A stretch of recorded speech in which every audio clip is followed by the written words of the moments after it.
चित्तौड़गढ़ में स्कूली छात्रा से दुष्कर्म के 2.5 साल पुराने एक मामले में पोक्सो एक्ट के तहत एक अभियुक्त को आजीवन कारावास की सजा सुनाई गई है। वहीं दूसरे को 10 साल की कारावास की सजा के साथ ही जुर्माने से दंडित किया गया है।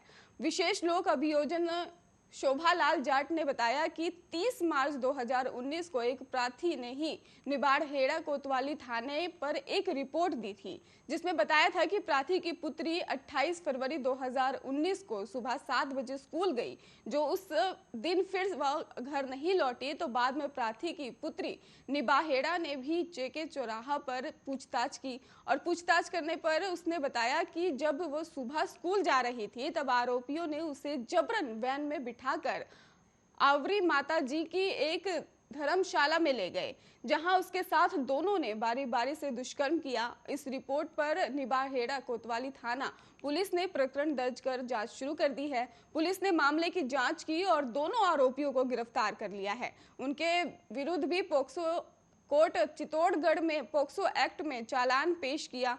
कोर्ट में सुनवाई के दौरान अभियोजन पक्ष की ओर से कुल 16 गवाह के बयान दर्ज करवाए गए और कुल 28 दस्तावेज प्रस्तुत किए गए।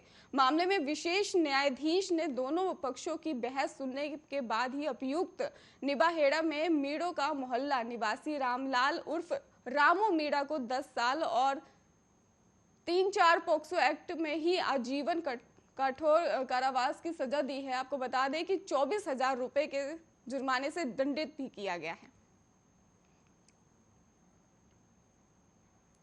मुख्यमंत्री अशोक गहलोत के नेतृत्व वाली राजस्थान सरकार में मंत्रिमंडल में जल्द ही फेरबदल होने वाला है। राजस्थान में लंबे समय से प्रतीक्षित कैबिनेट फेरबदल को मुख्यमंत्री अशोक गहलोत और महासचिव प्रियंका गांधी वाड्रा, अजय माकन और केसी वेणुगोपाल के बीच बुधवार को बैठक के बाद अंतिम रूप दिया गया है।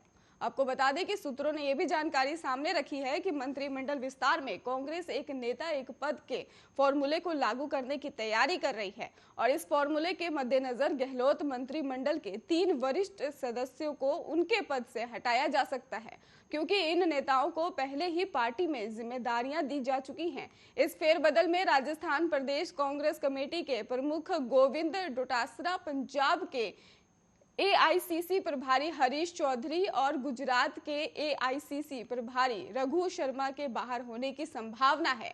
पार्टी के शीर्ष पदस्थ सूत्र ने जानकारी ये भी बताई है कि इन नेताओं ने ही खुद पार्टी के लिए काम करने का अनुरोध किया है और मुख्यमंत्री अशोक गहलोत, अजय माकन, प्रियंका गांधी वाड्रा और वेणुगोपाल की राहुल गांधी के घर पर बुधवार को बैठक हुई थी। हालांकि राहुल गांधी इस बैठक में मौजूद नहीं थे, ये भी जानकारी सामने आ रही है और इस बैठक के बाद अजय माकन ने यह भी कहा था कि राजस्थान की राजनीतिक स्थिति, संभावित मंत्रिमंडल विस्तार और राज्य में 2023 के विधानसभा चुनाव के रोड मैप पर चर्चा की है और उन्होंने एक सवाल पर मुस्कुराते हुए कहा कि मंत्रिमंडल विस्तार हो सकता है जल्द हो जाए।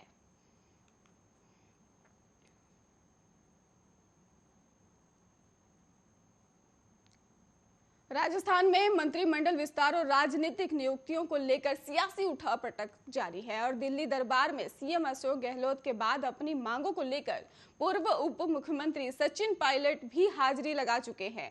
हाईकमान दोनों गुटों की बात सुनने के बाद जल्द कोई फैसला ले सकता है। शुक्रवार दोपहर सचिन पायलट ने राजस्थान कांग्रेस से जुड़े मुद्दों को लेकर कांग्रेस अध्यक्ष सोनिया गांधी को करीब 40 मिनट मुलाकात की है। इस दौरान उन्होंने कांग्रेस अध्यक्ष को कुछ रिपोर्ट्स भी सौंपी है। वहीं अपने समर्थकों की मंत्रिमंडल और सरकार में हिस्सेदारी को लेकर भी अपनी बात रखी है। पायलट ने कहा कि जिन कार्यकर्ताओं ने पार्टी के लिए खून पसीना बहाया है, उन्हें मान सम्मान मिलना चाहिए। विधानसभा चुनाव अब बहुत दूर नहीं है। जानकारी के अनुसार कांग्रेस आला कमान अब राजस्थान में गहलोत और पायलट के बीच सुलह समझौता में किसी तरह की देरी नहीं करना चाहता है। मंत्रिमंडल विस्तार में देरी अब तक दोनों गुटों में खींचातान की सबसे बड़ी वजह रही है और जिसे अब दूर करने के लिए सभी मुद्दों पर सहमति बनाने की कोशिश की जा रही है। इसलिए कांग्रेस का शीर्ष नेतृत्व प्रदेश में मंत्रिमंडल फेरबदल और राजनीतिक नियुक्तियों में शेयरिंग फॉर्मूला लागू करना चाहता है, ताकि गहलोत और पायलट खेमे के नेताओं के बीच खींचातान कम हो सके। आलाकमान एक व्यक्ति एक पद का फॉर्मूला भी लागू करने पर विचार कर रहा है, ताकि ज्यादा लोगों को मंत्रिमंडल में जगह मिल सके। अगर यह फॉर्मूला लागू होता है तो गहलोत 3 करीबी मंत्रियों को कुर्सी छोड़नी पड़ सकती है।